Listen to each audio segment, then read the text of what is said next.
자유한국당 전당대회가 열흘 정도 남았는데 최고위원에 출마하는 이철우 의원이 지금 정부가 다음 대통령 선거 때까지 못 갈 것 같다는 민감한 말을 던졌습니다. 네, 가뜩이나 얼어붙은 전국에 여야의 비난 수위가 점점 높아지고 있는데요. 명지대 김영준 교수와 자세히 살펴보겠습니다. 어서 오십시오. 안녕하세요. 네, 안녕하세요. 정치 이야기하기 전에 먼저 훈훈한 사진 한 장 보고 네. 가겠습니다. 네. 어제 그 고리 1호기 영구정지 선포식의 사진이에요. 네. 일단 대통령께서 보여주시는 격이 없는 소통, 네. 그리고 따뜻한 소통이라고 얘기를 하는데 정말 어제 원전 원전이죠. 네. 참석하셨다가 할머님이 이렇게 네. 절을 하니까 갑자기 절을 하니까 네.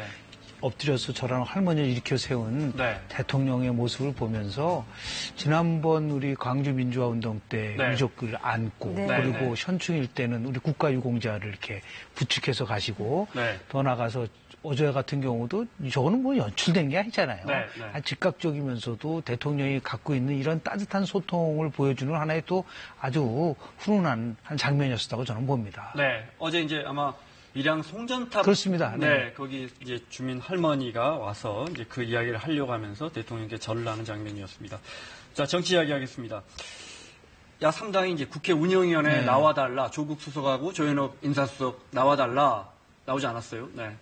일단 우리 이제 국회의 그런 과정을 보면요. 네. 여야 합의에 의해서 모든 것이 이루어지게끔 지금 우리 국회법상으로 돼 있어요. 네. 근데 합의를 존중하는데 어느 한쪽에서 합의를 해주지 않으면 그냥 파행을 갈 수밖에 없는 구조를 안고 있었던 것이죠. 네. 그런데 실은 이제 운영위 같은 경우는 전통적으로는 여당의 몫으로 인식이 됐었었는데요. 네. 20대 총선 끝나고 나서 상황을 조금 설명을 드리면 네. 국회의장은 정세균 의장 야당 쪽으로 가고 네. 그리고 여당은 당시에 뭐 박근혜 전 대통령 정부 시절이었었으니까요. 네. 지금의 자유한국당한테 주는 네. 상임위원장의 임기가 2년으로 2년이죠. 돼 있기 때문에 네. 이것을 중간에 바꾸기는 물리적으로 굉장히 힘든데요. 네. 제가 의회를 전공하는 입장에서 보면은 두 가지 면에서 조금 여야 모두가 문제가 있다. 특히 이제 야당에 먼저 말씀을 드리면 네. 다른 상임위를 파행을 하면서 예를 들어서 운영위만 열자고 한다는 것은 네. 설득력이 굉장히 약할 수밖에 없어요. 운영위가 청와대를 소관하죠. 그렇습니다. 네. 그렇기 때문에 물론 지금 뭐 청문회를 통해서 인사검증을 해야 되는 부분들도 있지만 네. 그래서 물론 이제 청와대를 소관하는 운영위가 지금 인사검증 부실에 관련된 거 따질 건 따져야죠. 네. 그런데요. 이거 말고도 우리 국정감사라는 제도가 있습니다. 그래서 매년 국정감사 시절에는 운영위도 실질적으로 감사의 대상이 되기 때문에 네. 만약에 인사검증에 부실이 있다고 하면 그때 강도 높은 추궁을 하고 또 예를 들어 조치를 취할 건 취해야 되는데 지금 이제 한 40일 정도 지났는데 새 정부가 바로 운영위에서 이제 청와대에 있는 수석을 가지고 네. 문제 삼기 시작을 한다고 한다면 그냥 이거는 뭐 조금 전에 말씀하신 것처럼 협치가 네. 아니라 대출 갈 수밖에 없는 구조가 있을 수밖에 없지 않느냐는 부분이 있는 것이고요. 여당에게다 주문하고 싶은 것은 뭐 한때 서로 각자 2016년도 9월 달에 논평에 썼었던 거하고 네. 이거를 패러디 해가지고 네. 나온 분이 있었지 않습니까? 그러니까 여야가 입장이 바뀌었다고 해서 어떻게 저렇게 180도 바뀔 수가 있는가에 대한 부분들. 그래서 한마디로 얘기하면은 우리 여야 모두가 좀 이런 표현하면 죄송하지만 유아 정치하는 것 같아요. 어린이 정치 같은 식으로 네. 자기한테 안 맞으면 소리 지르고 또 좋으면 웃고 이런 의미에서 보면은 상황인 만큼 지금 뭐 협치는 아니더라도 최소한도 국회가 파행으로 가는 것은 저는 바람직하지 않다고 봅니다. 지금 추경 예산 또 정부조직부 개정안 등등이 네. 있는데요. 이 부분에 대해서 이제 여야 자유한국당을 빤 원내대표들이 모여서 몇 가지 이제 조건을 얘기했죠. 대통령이 입장 표명을 한다든지요. 아니면 뭐 더 나아가서 어떠한 조건을 달고 네. 이 국회를 정상화시킬 수 있는 길을 빨리 찾아야 되고 또 하나 자유한국당이 냉각기라는 표현을 썼기 때문에 네. 이 냉각기를 좀 좁혔으면 좋겠다는 생각을 좀 합니다. 알겠습니다. 지금 그러니까 운영위원장은 정우택 그렇습니다. 의원이 자유한국당 원내대표가 원내대표를 지금 하고 하고 있습니다. 있죠. 네네. 임기 2년이니까 방 못 빼준다 이런 거군요. 그렇습니다. 왜냐하면 2016년도에 네. 총선이 있었고 2018년 5월 달까지는 실질적으로 보면은 상임위원장의 임기가 보장된 네. 거기 때문에 그런 식으로 따지면은 뭐 당시에 그 약속했던 것이 다 무너질 수밖에 없는 부분들이 있기 여당에서는 때문에 운영위원장은 원래 여당 지금까지는 거니까 전통적으로 여당에서 썼었죠. 운영위원장 자리 주라 이런 거고요. 그렇습니까? 네. 그러니까 이제 문제는 그 당시에 그렇다면 국회의장을 네. 당시에 우리한테 달라고 얘기했을 때 네. 서로 합의를 한 거거든요. 네. 국회의장은 야당 몫으로 하고 운영위원장은 당시의 여당 그래서 정세균 된 겁니다. 네, 그래서 이제 그런 상황에 대한 설명을 이제 곁들인다고 한다면 네. 그게 중요한 게 아니라 어떻게 하든 간에 빨리 정상화를 해야 네. 된다는 생각이 듭니다. 네. 혹시 과거에도 이렇게 청문회 때문에 네네. 국회 운영위원회 뭐 청와대 인사수석이나 민정수석이 출석을 한 적이 있나요? 그러니까 운영위에서 민정수석이 출석한 거는 제가 기억하기로는 이제 노무현 정부 시대 전해철 민정수석이 이제 출석한 기억이 네. 있고요. 그 당시 문재인 민정수석은 제가 알기로는 이제 법무부 국정감사 때 네. 아마 출석했었던 부분이 있습니다. 네. 근데 실질적으로 보면 청문회가 상시화되어 있는 미국에서는 뭐 언제 어느 때든 간에 다 출석을 네. 하게끔 되어 있는데 우리는 이제 오랜 관행이 있다고 보는 것이죠. 그러면서 봤을 때 이제 운영위에서 인사 문제 가지고 출석한 거는 거의 찾아보기 힘들고요. 다만 인사가 잘못돼서 민정수석이 교체된 경우는 있습니다. 그런 이제 노무현 정부 때 기억나시겠지만 이기준 교육부 장관 당시에 이제 인선이 네. 굉장히 뒤틀렸기 때문에 그 네. 당시에 민정수석이 이제 인사 검증에 책임을 지고 물렀었던 부분이 있는데요. 네. 인사 문제 때문에 운영위에 와서 그 민정수석이 또는 인사수석이 네. 그 부분에 대해서 출석한 거는 거의 없습니다. 네. 이런 가운데 자유한국당 이철우 의원이 또 문재인 대통령의 탄핵을 시사하는 발언을 어제 해서 논란이 되고 있는데요. 네. 다음 대통령 선거는 대통령 선거까지 지금 안 갈 것 같다. 네. 그러니까 오래 못 갈 것 같다. 네. 반드시 정권을 찾아오도록 하겠다. 이런 얘기를 했어요. 막말 정치라고 얘기를 많이 하는데 저는 막말 정치라고 보지 않고 자해 정치라고 봅니다. 자해 정치. 네, 한마디로 해서 지금 바른정당의 정당 지지도가, 자유한국당의 네. 지지도가 네. 한 자릿수에 불과하고 네. 있거든요. 네. 그리고 최근에 대통령 선거 끝나고 나서 문재인 대통령의 지지도가 역대 최고치, 그리고 최근에도 70대에서 80대 정도의 높은 지지를 받고 있는데 네. 아무리 최고위원 선거라고 하더라도 저런 식의 그런 발언을 한다는 것은 오히려 자유한국당에게 엄청난 피해를 주는 거예요. 그리고 국민들로 하여금 지금 정부 출범한 지 얼마 되지도 않았는데 과거에 보면은 우리 참여정부 때요. 대통령을 워낙 흔들어대니까 대통령이 오죽하면 대통령지 못해 먹겠다는 말까지 한 적이 노무현 대통령이. 네. 근데 그 당시에 탄핵까지 연결됐을 때 어떻게 됐어요? 엄청난 후폭풍이 일어났었고요. 네. 저런 거는 한마디로 대통령한테 저렇게 막말을 하는 부분은 저는 국회의원의 자질의 문제라고 저는 봅니다. 그래서 조심해야 될 뿐만 아니라 저건 지도부가 저런 말에 대해서 했을 때는 강력하게 제어를 할 수 있는 그런 것도 필요하다고 봅니다. 아까 앞서 이제 운영위원장 자리였지만 이철우 의원이 지금 국회 정보위원장. 네, 이제 바뀌었습니다. 네네. 네, 지금 정보위원장. 네, 정보위원장이죠. 그러면 북한 관련 국정원에서 국회 브리핑을 이철우 위원장에게 먼저 하죠. 네네. 그러니까 정보위원장도 그래서 이렇게 민감한 내용 들어있으니까 여당이 가져가야 한다 이런 게 있더라고요. 뭐 여러 가지가 있었었는데요. 네. 그 당시에 지금 얘기하는 운영이라든지 정보위라든지 또 핵심적인 거 하다가 또 법사위원회는 야당으로 가야 된다는 게 또 이렇게 전통적으로 있어요. 그래서 지금 관행이 이렇게 돼 있습니다. 그래서 법사위원회 항상 이제 야당이 갖고 박영선 의원이라든지 등등이 이제 법사위원장을 지내셨었는데요. 그래서 이것이 보이지 않게 견제와 균형이라고 하는 대통령 중심제 국가에서의 의회 정치를 어떻게 잘할 거예요. 어떤 면에서 보면요. 대한민국만이 갖고 있는 고유한 속성이에요. 왜냐하면 미국은 100% 전부 다 예를 들어서 과반수를 얻은 정당이 다 가져가거든요. 그렇게 돼 있습니다. 우리는 좀 나누자가 되는 것이죠. 그게 이제 88년도 여소야대가 되면서 만들어졌었던 전통인데요. 근데 정보위원장이든 운영위원장이든 위원장 자리를 달라고 그러면 다른 무슨 농해수위 위원장 자리를 준다든지 여당에서도 뭐 준다는 제안을 하겠죠? 근데 그게 굉장히 복잡한 그 방정식이에요. 왜냐하면 지금 특히 이번에는 여소야대만이 아니라 5당 체제로 되다 보니까 과거에는 양당 체제라던데 최근에 2010년도 16대 총선에서는 처음으로 3당 체제로 바뀌었거든요. 그래서 이제 야당 몫이 조금 더 늘어날 수밖에 없는 상황이 됐었었는데요. 이래서 이제 이걸 다시 바꾸려고 하면 엄청난 나름대로 고차 방정식이 되기 때문에 결국은 2018년 6월 달에 이제 새로운 원구성이 이루어지면은 자연스럽게 조정이 이루어질 수밖에 없을 거라고 봅니다. 알겠습니다. 자, 자유한국당이 문재인 대통령의 독주를 막기 위해서 강력한 원내투쟁을 하겠다 이렇게 밝힌 상황인데 오늘 아마 당 원내대책 회의에서 잡힌 사진 같은데요. 한 장 볼까요? 사진 한 장 볼까요? 네. 오늘 촬영된 건데, 오늘은 그냥 조국 조지면서 떠드는 날입니다. 그러니까 공격하면서 떠드는 날입니다라고 이게 저 김정재 의원이 보좌관에게 보낸 휴대전화 문자가 이제 다른 언론사 카메라에 잡혔습니다. 네. 어떻게 보세요? 반대를 위한 반대라든지 묻지마 반대라고 지금 여당이 공격을 하고 있잖아요. 네.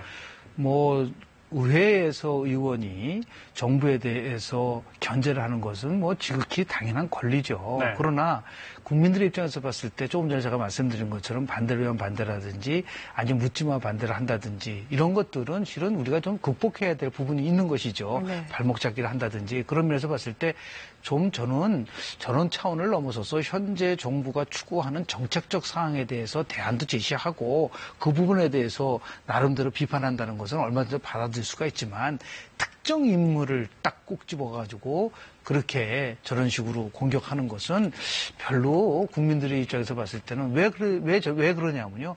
우리 신뢰도 조사를 해보거든요. 신뢰도 조사를 해보면 가장 신뢰도가 낮은 집단으로 나오는 게 국회고 정당이에요. 네. 이거는 몇십 년 동안 변함이 없습니다. 그런 것들이 결국 뭐 많은 서로 국민들의 그런 그 상처, 우리가 대표가 저런 식으로 보좌관이나 주고받는 문자 메시지 속에 저런 게 나온다는 것은 제가 볼 때는 별로 바람직하지 않다고 봅니다. 네. 다음 사진을 보면서 또 얘기 나눠보겠습니다. 네, 강경화 외교부 장관이 관용차인 에쿠스가 아닌 소나타, 평소 타고 다니던 소나타를 이제 이용하기로 해서 화제가 되고 있어요. 어떻게 생각하세요? 심발릭 머니필레이션이라는 것이 좀 영어로 표현하면 상징 조작이라는 게 있어요. 네. 그러니까 예를 들어서 그동안 우리가 보지 못했었던 것들을 파격적인 그 항보를 하는 것을 우리가 얘기를 하는 건데요. 네. 지금 외교부 장관인 강경화 장관이 소나타를 타고 에쿠스 대신에 저렇게 하면서 뭔가 공직자가 청렴하고 그리고 좀 서민들과 같은 모습을 보이겠다는 것을 보여준다는 것에 대해서는 저는 굉장히 뭐 잘한 거라고 보는데요. 외교부 장관이 이제 갖고 있는 또 중요한 것 중에 하나가 국내가 아니라 외국에 있는 많은 분들과 만나서 또 의존의 부분들도 굉장히 중요하거든요.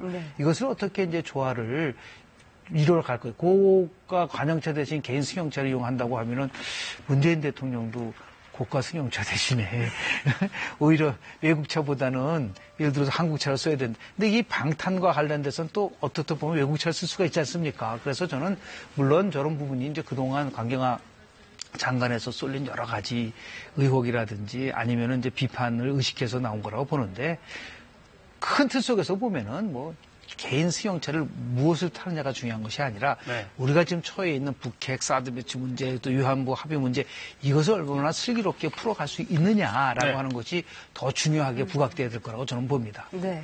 근데 또 일각에서는 또 이런 얘기도 있어요. 장관이 소나타 타면 그 아랫 사람들은 뭐 자전거 타야 되느냐. 그렇습니다. 그래서 제가 조금 전에 말씀드린 것처럼 의존도 중요한 하나의 그 역할이 있기 때문에요.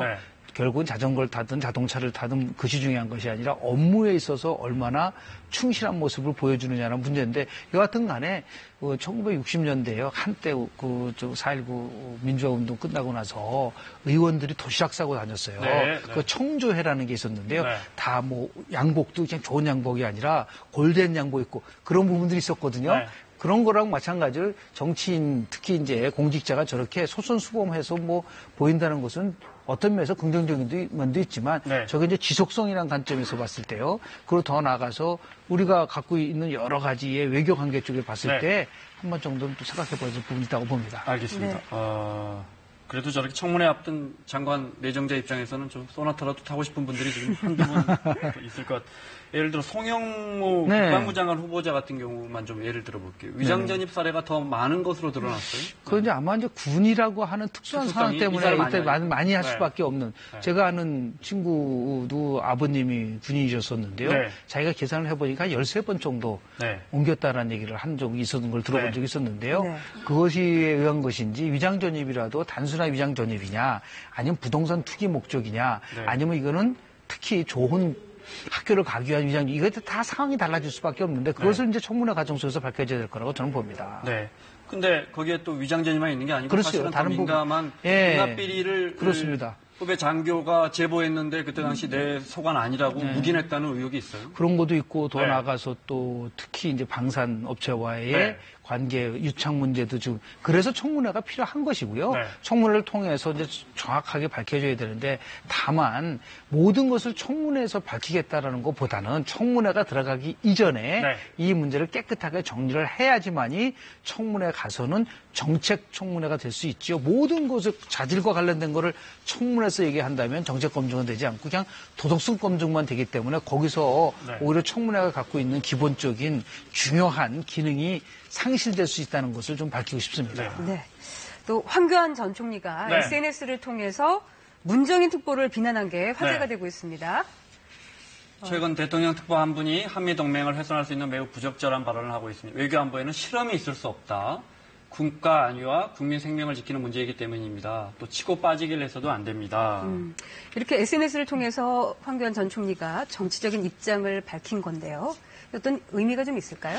그래서 본인이 뭐 공개적인 공개적인 입장 발표인데 공개적 입장 발표가 이렇게 한미 동맹과 관련된 거에 대한 부분들이었었기 때문에 오해 여지는 있을 수가 있어요. 물론 굉장히 긍정적으로 본다고 한다면은 본인이 전직 대통령 권한대행이었었고 이러한 문제에 대해서 얘기를 해야 된다. 특히 이제 두 가지 면에서 보수의 아이콘으로서 자기의 위치를 좀 강화하려고 하는 것이 아니냐라는 것이 있고 더 나아가서는 물론 이제 뭐 정치적 상상력이 있지만 혹시 서울시장 선거에 나오려고 그런 것이 아니냐. 네, 지방선거 때. 그런 얘기도 나오고 있기 때문에 그런 오해를 받을 수 있는 부분들이 있어요. 그런데 물론 이제 한미동맹이 국권이 지켜야 된다는 것에 대해서 모든 국민들이 생각하고 있는 거는 있지만 첫 공개적인 일성이 저렇게 아주 민감한 부분에 대해서 발언한 것에 대해서는 좀 더 좀 두고 봐야 되겠지만은 결국은 이제 제가 처음에 말씀드린 지금 보수가 이제 괴멸되고 있고 보수의 가치를 누군가는 얘기해야겠다라고 하는 그런 쪽에서 나온 거라고 보지만 결국 뭐 정치적인 행보를 하려고 하는 것이 아니냐라는 그런 의혹을 받을 수밖에 없는 발언이었다고 봅니다. 내년 지방선거에 나올 것이냐 지켜보겠습니다. 자, 경선을 앞둔 자유한국당 앞서 이철우 의원의 논란이 됐던 발언도 살펴봤는데 홍준표 전 지사 역시 경선에 이제 당대표로 출마하는데 역시 뭐 강한 어조의 말들 논란이죠. 그 몇 부분 저희가 화면으로 정리했습니다. 웬 학장할 놈이 있으면 나와보라고. 웬 학장할 놈이 있으면 나와보라고. 입이 100개 있어도 할 말이 없는 사람들. 어딜 감히 부러진 입이라고 함부로 그런 이야기를 하고. 기자 여러분들이 우리 당에 출입하는 분들만이라도 이제 지난 대선이나 탄핵 때 이 당을 조롱거리 삼고 비아냥의 대상으로 삼았으면 이젠 됐습니다. 친박 패당 정부에서 주사파 패당 정부로 바뀐 것에 불과합니다. 이제 그저께 한 발언인데, 그때 저 언론사 뭐 갖다 바치고, 뭐 저 조카 구속시키고, 특보 자리 하나 받았다. 아무래도 이제 홍석현 전 중앙일보 회장을 겨냥한 발언, 그건 뭐 논란이 됐었거든요. 중앙일보사가 사설을 통해서도 비판을 했고요. 그때 같이 한 말인데 지금. 명예훼손과 관련된 부분이 있기 때문에 아마 그 발언에 대해서는 이제 사과하라고 하고 있기 때문에 차후에 어떻게 반응을 할지는 지켜봐야 되겠죠. 그 발언에 대해서는 자기는 그런 말 하지 않았다. 부인을 했어요. 근데 실질적으로 보면 언론 보도상에는 그렇게 나와 있기 때문에 그것은 이제 뭐 진위 여부를 이제 밝혀져야 될 거라고 보는데요. 지금은 이제 전당대회 중까지이기 때문에 강한 야당으로서 기치를 내걸고 개혁보다는 강한 야당성을 강조하고 있는 것 같아요.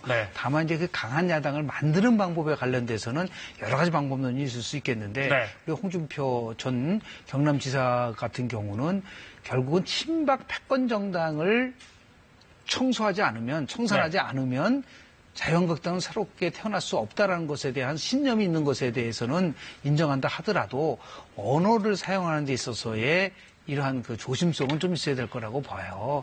예를 들어서 고위 이제 정치인들이 이런 놈이라는 표현을 쓴다든지 하는 것은 별로 그렇게 바람직하지 않다고 저는 봅니다. 그래서 다른 표현으로 얼마든지 할 수가 있는데요.